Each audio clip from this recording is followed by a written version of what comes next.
নরসিংদীর মাধবদীতে ট্রাক চালকের মাথায় বিদেশি পিস্তল ঠেকিয়ে ছিনতাইয়ের ঘটনায় দুই তরুণকে গ্রেফতার করেছে পুলিশ। এ সময় তাদের কাছ থেকে একটি বিদেশি পিস্তল, 3 রাউন্ড গুলি ও ছিনতাই হওয়া নগদ অর্থ উদ্ধার করা হয়।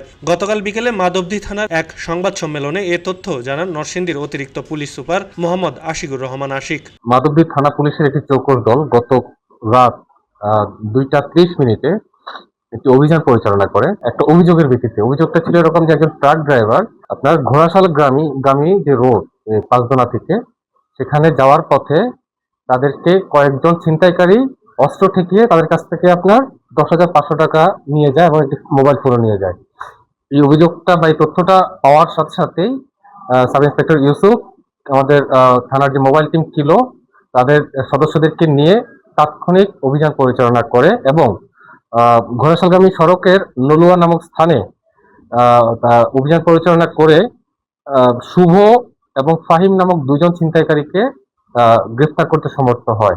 যদিও তারা 3 জন ছিল এই ছিনতাই কার্যে, এর মধ্যে একজন পালিয়ে যেতে সমর্থ হয় এবং আমরা পরবর্তীতে জিজ্ঞাসাবাদে জানতে পারি তার নাম হচ্ছে সুমন। আমরা যে আসামিদেরকে আমরা গ্রেফতার করেছি তাদের কাছ থেকে আমরা একটি বিদেশি পিস্তল, মেড ইন ইউএসএ লেখা একটা পিস্তল আমরা উদ্ধার করতে সমর্থ হয়েছি, যার সাথে আপনার 3 রাউন্ড তাজা বুলেট ছিল। তো আমরা এই আসামিদেরকে গ্রেফতার করে আজকে আমরা 2টি মামলা রুজু হয়েছে তাদের বিরুদ্ধে।